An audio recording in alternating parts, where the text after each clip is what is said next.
Good morning, YouTube. Today I'm going to review a 2015 Corvette Stingray C7.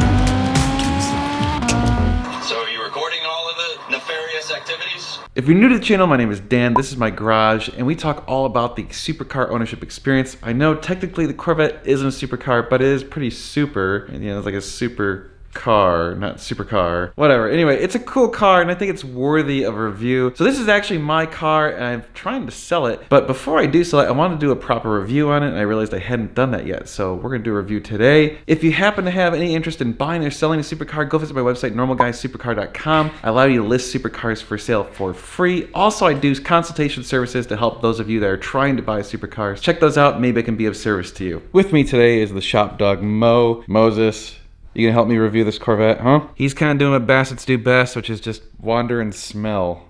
Okay, well, you find some stuff. The Corvette C7 was produced from 2014 to 2019. Obviously, it's the C7 because this is the 7th generation of Corvette ever produced. A lot of history with the Corvette in America in particular. It's America's sports car, as they self-proclaimed. Got a long racing history. Certainly, there are lots and lots of Corvette fans here in the United States of America. This is the first Corvette to have the Stingray name since 1968, so they brought it back for this model. They produced a brand new 6.2-liter LT1 small block engine, which still uses push rods and still has a cross-plane crank. It is a V8 that's producing 460 foot-pounds of torque and 460 horsepower. Certainly no slouch, and that's on the lowest end of the models available. So obviously the higher end models have much more horsepower. So it is technically a mid front engine configuration. The engine is behind the rear axle. The transmission is in the rear, giving it pretty good weight distribution. It does have cylinder deactivation for better fuel economy, and it also has continuously variable valve timing. Performance numbers are 0 to 60 in 3.8 seconds. It's supposed to run the quarter mile in 11.1 seconds at 127 miles per hour. Certain models had the mag ride suspension. This is the base model. It does not have that. Also, the front hood and the roof are made out of carbon fiber. However, they still are using a fiberglass composite material on the fenders and doors. Initially, it came out with a 7-speed manual transmission that was available, or a 6-speed automatic. Later years had an 8-speed automatic available. Most of the cars were optioned with the automatic, so the manual transmission was a very small percentage of the total cars produced. They did produce over 150,000 of the C7 Corvettes. There was different styling packages as well as performance packages available, such as the 3LT Z51 Grand Sport Carbon 65 edition, and of course the more famous Z06, which added a ton of power, and then the absolutely batshit crazy ZR1, which is ridiculous. We're not going to really focus on those cars today because, well, this is the base model, so this is about as vanilla as it gets. You really don't hear many complaints about the exterior styling of this car. It does look really good in my opinion. It's very aggressive styling. Sometimes you hear people complaining about the rear of the car being that it's too tall or too angled or square. It does have some vaguely reminiscent styling cues from the Camaro, such as the kind of squared out taillights instead of round taillights. The engine in this car is pretty much bulletproof. This thing's been around forever. The LT series of engines are kind of Chevrolet's bread and butter engine. The transmission is very good. It's actually a Tremec TR6070. So all of those sorts of things mean that this car is effectively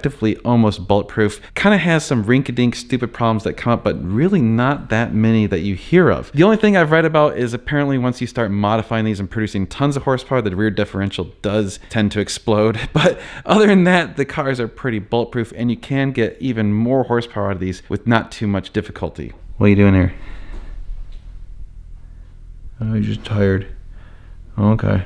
So unfortunately, Chevrolet still insists on using just tons of plastic. There's plastic parts everywhere in this car, like the cup holder. It's got this cheesy plastic divider. What's really disappointing is that they just took and put better materials on the interior of the car. No one would have really much to complain about. The leather materials are very cheap feeling. I get that when you have a higher option car, you're gonna have higher quality materials, but even on the lower end, this stuff is just, it's almost like a pickup truck. It just does not feel very good at all. The build quality is pretty solid. I know people complain about Corvettes having rattles and creaks and cricks. This car really doesn't seem to have that problem at all. I've owned this car for well over a year now, and it really doesn't squeak or rattle when you're driving down the road. So it is solidly built.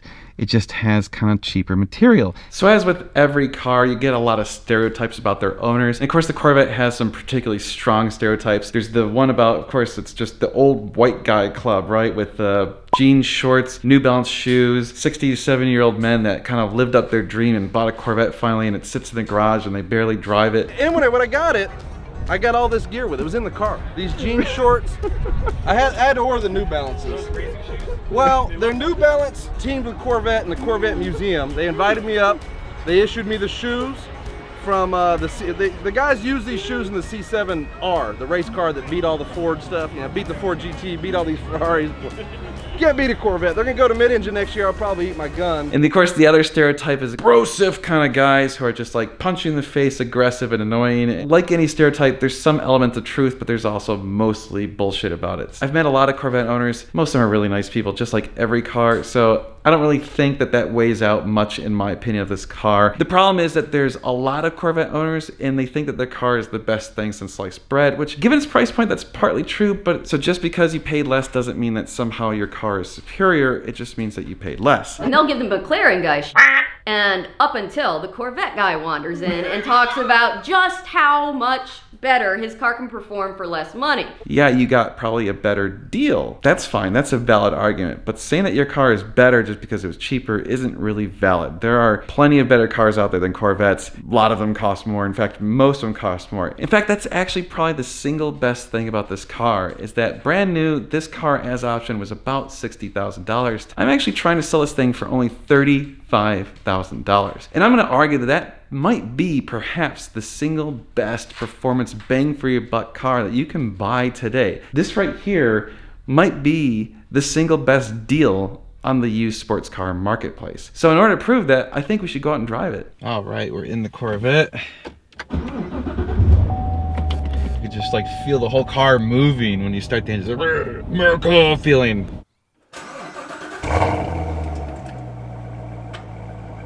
All right, we've got the electronic parking brake, so to release it, you just push the button. We've got our driving modes right here. We got the little circular spinny thing. It changes the mode. You can change the display. It has all sorts of different configurations. You can change what what gauges are showing, things like that. I really enjoy the transmission and clutch combination of this car. The transmission is very precise. It's got a fairly short throw.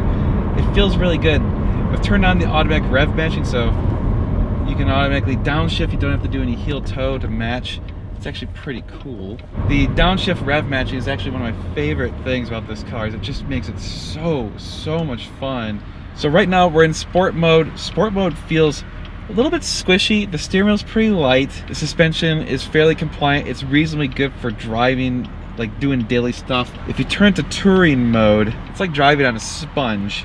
It's really soft. The steering wheel gets super light. I don't actually like the touring mode at all. I guess if you were on a long road trip, touring mode would be pretty nice. Very comfortable. You wouldn't have to worry about like driver's fatigue and any of that sort of stuff. But what's crazy is, so I'm gonna switch it over to track mode. And as soon as you do that, the steering wheel gets substantially heavier and the suspension tightens up dramatically. So in sport mode, when you accelerate like this, the whole car rocks back and forth.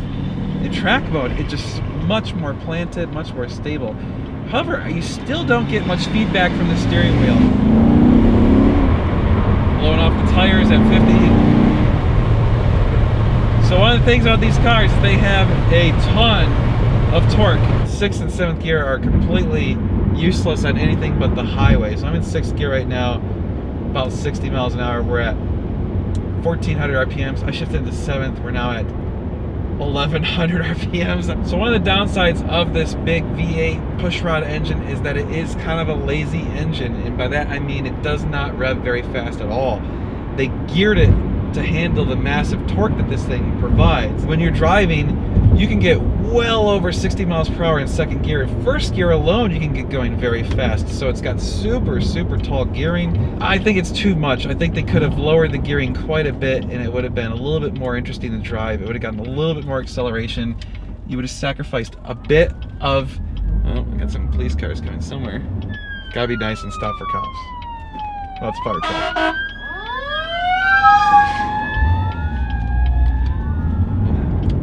Yeah, so as soon as you turn into track mode, the handling gets much better. It gets a little bit more feedback. It's still not bouncy at all. The one thing I dislike about this car is I do feel like the forward visibility it's not the best. It's not bad, but it's certainly not as good as some of the mid-engine cars, although it's better than the Lamborghini. The Huracan was terrible. This is way better than the Lamborghini. It's also got such a long nose on this car that it's hard to judge exactly where the front of the car is when you're driving it around in the city. Let's give it some hell right here. Oop, traction control.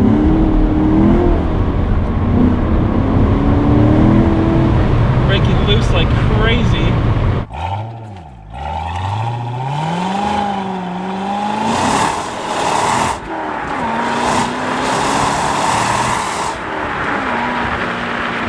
As soon as you start giving this thing any sort of pedal, first, second, or third gear, it just spins the tires. That's the only thing about having this much torque is it needs bigger tires. Just desperately needs bigger tires. I love that rev matching. So the handling is really good for such a big car. It doesn't feel as weighty as the car is. You know, it's like 3,500 pounds. Higher end models obviously have much better brakes than this. This still has really good brakes. It's no slouch at all. You can give it tons of gas in these corners, lots of grip. Here we go. Spinning, spinning. Yeah, that's the downside. So unfortunately that means as soon as you start turning off traction control, if you're trying to play, you gotta be really careful. You're gonna end up in the trees, you're gonna end up dead. Do not turn off traction control unless you're on a track and really playing and know what you're doing. Certainly if it's wet out, whew, that would be sketchy as whew, get a little loose again. They could have done with a much louder exhaust in this car. The exhaust is far, far too tame. I know the other models do have a better exhaust. I think they call it the NPP exhaust, where it's got the valves and stuff, and you can pull the fuse that controls the valves, and then they're open all the time. Frankly, if I was keeping this car, I would put some sort of aftermarket exhaust in it because the engine sounds really good.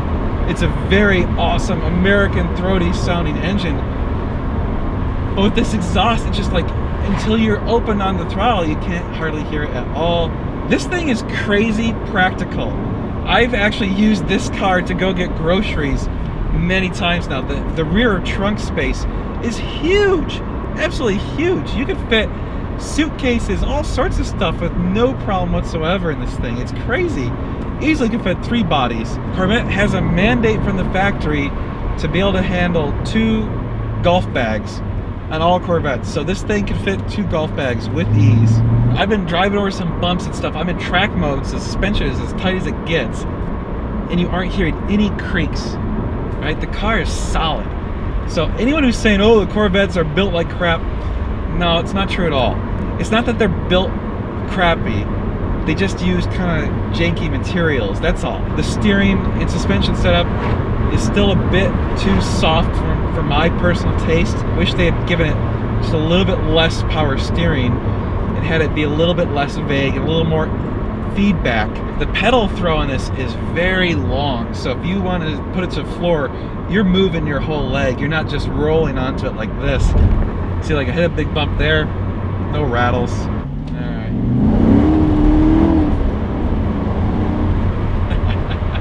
So used to driving these high-strung Italian cars and exotics that when I get in this thing and it only revs to 6,500 RPMs, it's just a totally different thing. Usually in the Ferraris, I'm at like 4,000 or 5,000 RPMs cruising around. I have to like recalibrate my brain. I guess most people are probably gonna be more used to this, where you're not revving that high because of the cylinder deactivation and the really tall gearing. Even though we have a 6.2 liter V8, it actually gets really, really good mileage. For an American car, the handling on this is excellent. It really is. It's just a fun car, and oh my God, they are so cheap. With the C8 coming out now, you can get these for a song. It's almost kind of depressing for those of us that own the car already, but for those of you that want to buy one, this is possibly the best deal on the sports car market today. All right, make sure there's no one around, and we're gonna spin fest.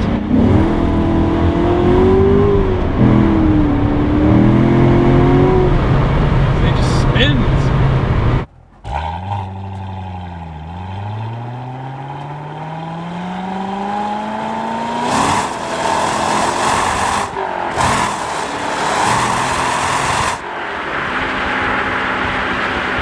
taking a road trip in this would be much better than taking a road trip in my 458. Absolutely, without a doubt. It's got way more capacity for storage. It's got a much more compliant suspension. I'm still in track mode. There, let's put in touring. Ooh, I am now touring. Barely feel any bumps. Like drive over a squirrel and you wouldn't even notice. Be like, what was that? I don't know. The squirrel. Okay. We're barely going around a corner and the whole body is just rolling. This is far too soft and squishy. Ugh. Alright, enough of that. Go back to track. We don't want that. None of that crap. So because we're in a totally modern car, it's got a really good infotainment center. It's very easy to work with. It's got touch screen. It's got that stupid OnStar stuff. I never really cared much for that. I don't really, whatever. You're not going to use that. But the touch screen, the Bluetooth integration, the speakers, the stereo are all very good. It's not quite as good as the Ford Sync, to be honest. The Ford Sync is actually a little bit better. Certainly far superior than the Ferrari's ridiculous infotainment, which is almost a joke. Side visibility is kind of, it's alright. The good news is the car is so long that most of your visibility concerns are forward. You won't find a Ferrari owner saying, hey, my Ferrari was a better deal than your Corvette. That just isn't going to happen.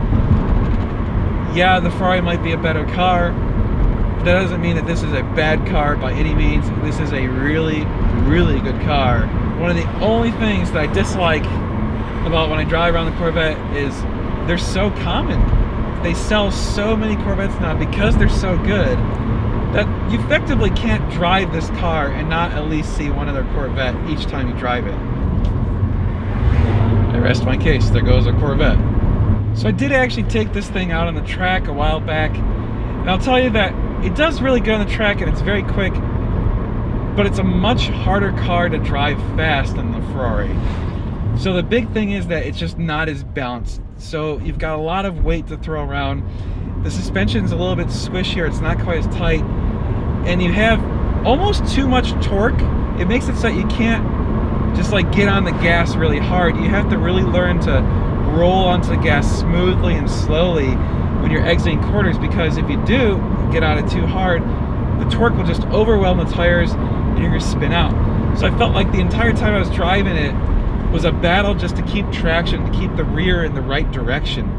Versus the Ferrari, you could throttle steer it so easily, and it was just so balanced, you could just almost roll the car back and forth and transfer the weight to where you needed it. If you need it in the front, ease off, put on a little more brake, give the front wheels a little bit more grip. If you needed more weight, more traction in the rear, give it a little more gas, have it roll the weight into the back. It's not to say that this isn't a very good car and very fun on the track, but it will take a little bit longer to get good times and really max this thing out and really push it to its limits than it would be in the Ferrari, in my opinion. What I really want to do is try a Z06, or really want to try a ZR1 someday, just to see, hey, are these a little bit better? I think a lot of that aero is going to help keep it more planted, although on a short track that's not going to really help you. It's only going to help you on the really long tracks. What'd you think of the Corvette, Mo? What'd you think? Did you like it? No. Oh, he's like, go back to Ferraris. I'm gonna give you the business end. Well, as you can see, I do think the Corvette might be the best deal on the marketplace today. It is an absolutely ridiculously fun car. At the $35,000 price point, it's gonna be really hard to find anything else that has the same level of performance, is also modern, and has enough of the conveniences and things that you want out of these modern cars. Plus, don't forget, this thing's basically bulletproof. You can modify them, you can track them, you can beat the snout of them, and they really don't break. And best of all, when they do break, the parts are easily available and they're cheap. So maintaining these cars is almost nothing. In fact, the entire ownership of this car, all I've had to do is tires and oil. So all of that really brings home the point that this is a solid car to get, and the price point is just insanely good. So again, if you happen to be interested in buying this car, get a hold of me, Dan at normalguysupercar.com. First person to show up with $35,000 gets it. Please don't send me lowball offers. That, I will say, that is the one downside about trying to sell a Corvette. I've had so many tire kickers. Oh my Lord. The number of people giving me lowball offers, 3 people already have their financing fail. 35 grand, you got yourself a vet, which is a screaming deal. And don't forget, this is the last of the manual transmission Corvettes available. So if you still want to bang gears, this is your chance to do it for cheap. Alright guys, hopefully you enjoyed this video and hopefully you enjoyed this series of reviews. I'm trying to get more and more cars aligned. I'm going to stick mostly to supercars, however, when we have interesting, cool sports cars, I'm going to review those too, I think, as long as you guys are interested in that sort of stuff. If you happen to be in the Austin area or going to be passing through the Austin area and have a cool car that you want me to review, get a hold of me and maybe we can figure something out. That would be really cool. So please like, share, and subscribe. Those things do help out my channel greatly, so I appreciate it tremendously. Thank you very much for doing those things. You know we've got a lot of car stuff coming your way, so you're going to want to stay tuned. It's going to be sweet.